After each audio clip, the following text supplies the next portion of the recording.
UP का हाथरस कांड याद है ना? किस तरह एक लड़की के साथ पहले गैंगरेप होता है, फिर सियासत के साथ ही कानून का जमकर मखौल उड़ाया जाता है। अब जरा एक तस्वीर ये भी देख लीजिए। हाथरस कांड पर हाहाकार करने वाली कांग्रेस की सत्ता वाले राज्य राजस्थान में एक दलित महिला के साथ भी कुछ ऐसा ही हो रहा है। बलात्कार कर घायल अवस्था में तालाब किनारे फेंक दी गई। दलित युवती की जयपुर के सवाई मानसिंह अस्पताल में मौत हो गई। युवती की हालत क्या थी, इसको शब्दों में बयान नहीं किया जा सकता और उसके दर्द को तो बिल्कुल भी नहीं। युवती की मौत के बाद परिजनों ने शव लेने से इनकार कर दिया और धरना देने बैठ गए। तो पीड़ित परिवार के समर्थन में बीजेपी और आरएलपी की ओर से भी सरकार के खिलाफ मोर्चाबंदी की सियासत शुरू हो गई। कि मैं यहाँ बैठा रहूं, तो जब तक ये आंदोलन चलाएंगे, जिस रूप में भी चलाएंगे, मैं इनके साथ हूँ। राजस्थान में महिलाओं, विशेषकर दलित महिलाओं पर अत्याचार सबसे ज़्यादा हो रहे हैं और ये जो 30-32 साल की महिला मेघवाल समाज की है, एससी की, इसके साथ अत्याचार की पराकाष्ठा हुई है। 4 को ले गए, 10 तारीख तक 6 दिन तक लगातार गैंगरेप किया और जब अचेत हो गई तो नाले में डाल गए। वहाँ से लाए, नागौर से रेफ़र किया और यहाँ दुनिया छोड़ गई। ये सेक्शन 3, 302, 376, 366 सब ऑफेंस है, गंभीर तब ऑफेंस, और बलात्कार गैंगरेप प्रूव हुआ है। लेकिन 4 तारीख की घटना, 6 तारीख को एफआईआर दर्ज होती है, 10 तारीख को एफआईआर दर्ज होती है और 10 से आज तारीख तक कोई कार्रवाई नहीं की जाती। तो सेक्शन 3 में प्रावधान है, लापरवाही बरतने पर या प्रकरण को दबाया जाए तो जो भी अधिकारी हैं उनके खिलाफ सेक्शन 4 में कार्रवाई होती है, दंडात्मक, सस्पेंशन ही नहीं, आईपीसी में ऑफेंस दर्ज होकर गिरफ्तारी होती है। 8.5 लाख रुपए देने का प्रावधान है एक्ट में। स्थायी रूप से सरकारी नौकरी देने का प्रावधान है एक्ट में। और ये बड़ा हादसा है। तो ऐसे बड़े हादसों में 50 लाख से 1 करोड़ रुपए सरकार दे चुकी है, तो बड़ी मांग है, बड़ा पैकेज। लेकिन इसमें महत्वपूर्ण यह है कि 4 तारीख को जैसे ही परिवार थाने पे दिया गया तो एक सुरेश और अनीस नाम के व्यक्ति को पुलिस उठा के लाई, जिसको वहाँ के स्थानीय कांग्रेस सत्ताधारी दल के नेता के दबाव में और एक आईदाना राम जो पंचायत समिति का सदस्य है डीडवाना का, उसके दबाव में उसको छोड़ दिया गया। जब मौत हो गई, प्रदर्शन हुआ, धरना हुआ, जब सरकार थोड़ी बहुत जागी तो सुरेश को फिर पकड़ लिया। उसने स्वीकार कर लिया, नाम भी बता दिए, लेकिन आईदाना राम को पुलिस बचा रही है क्योंकि सत्ताधारी दल का पंचायत समिति सदस्य, उसको इलाके में असर है और एक बड़े नेता का उन पर हाथ है।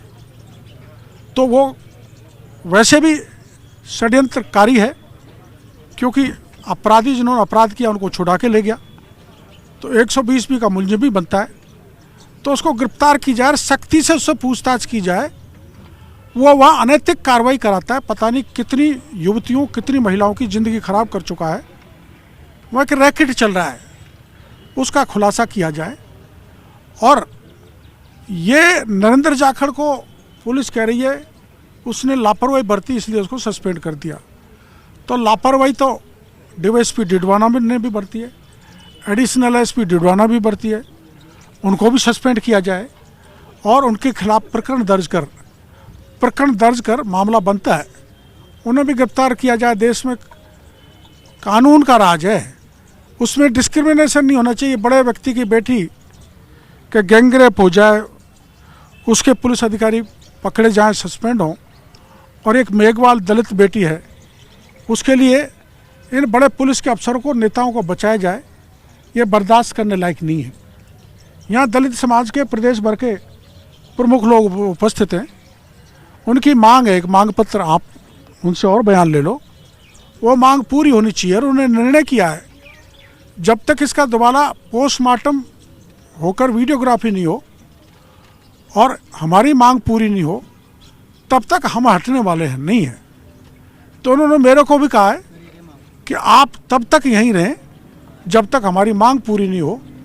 तो मैं इनकी इच्छा के अनुसार जब तक ये आंदोलन को चलाएं, चाहे यहाँ चलाएं, चाहे नागौर में चलाएं, यहाँ दिल्ली ले जाएं, मैं इनके साथ कंधे से कंधा मिला के रहूँगा, सहयोग दूंगा, न्याय दिलाऊंगा, अपराधियों को गिरफ्तार कराऊंगा और दोषी पुलिस अधिकारियों के खिलाफ कार्रवाई। राष्ट्रीय लोकतांत्रिक पार्टी के नेता और नागौर के सांसद हनुमान बेनीवाल ने मामले को लेकर न केवल मौजूदा सरकार बल्कि बीजेपी के पूर्व मंत्री यूनुस खान को भी आरोपों के कटघरे में खड़ा किया। डीडवाना के अंदर जो निर्भया का मामला है और जिस तरह मेघवाल समाज की युवती के साथ गैंग रेप के बाद जो हत्या की गई है, ये निंदनीय है। तुरंत जानकारी संज्ञान में आते ही, गुमशुदगी की बात संज्ञान में आते ही मैंने उस समय भी पुलिस अधिकारियों को निर्देश दिए तुरंत बच्ची को लाके और मुलजिम कौन है इनको लाया जाए। लेकिन इसमें भी देरी हुई जिसके कारण अपराधियों को हौसले पड़ गए, उसकी हत्या कर दी गई। ये निर्मम हत्या थी। प्रदेश बदनामी का दौर झेल रहा है। 20 साल का जो वसुंधरा गहलोत का गठबंधन है, इससे राजस्थान कलंकित हुआ है।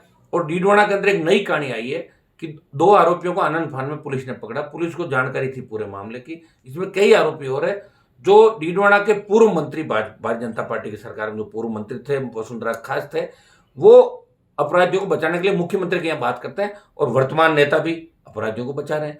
तो आप देखिए डीडवाना के अंदर एक अनोखा गठबंधन हो गया, बलात्कारियों का, पूर्व मंत्री का और वर्तमान कांग्रेस के नेताओं का। ये गठबंधन भी डीडवाना के अंदर देखने को मिला। मेरी सरकार से मांग है कि एडिल एसपी जो डीडवाना के अंदर कार्यरत है, ये सीओ रहते हुए इनको शिकायतन एपीओ करके यहाँ से भेजा था, उस व्यक्ति को वापस एडिल एसपी लगाए, जिन पे गंभीर आरोप अभी भी परिजन लगा रहे।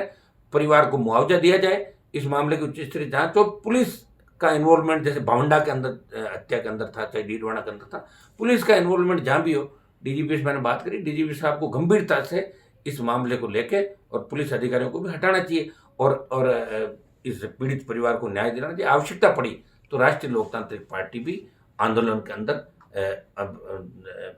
वैसे कल ही मैंने पदाधिकारियों को एसएमएस वर्चुअल भेज दिया था और सोशल मीडिया के माध्यम से हमने सपोर्ट भी कर दिया था। आवश्यकता पड़ी तो मैं स्वयं मौके पे जाऊंगा। जयपुर में विवाद बढ़ता देख सरकार ने आधी रात के बाद गैंगरेप पीड़िता का शव जयपुर से डिडवाना शिफ्ट करवा दिया। वहीं एसएमएस अस्पताल के बाहर पीड़िता के परिजनों को भी हटाया गया।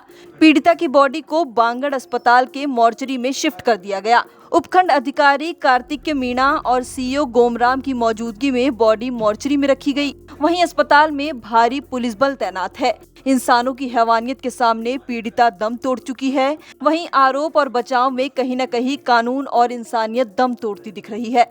हाथरस में हुए कांड पर कांग्रेस ने यूपी की योगी सरकार के खिलाफ बिगुल का अपने ही प्रदेश में हुए कांड को दबाने बल्कि हाथरस जैसे कांड को दोहराने की स्थिति में दिख रही है।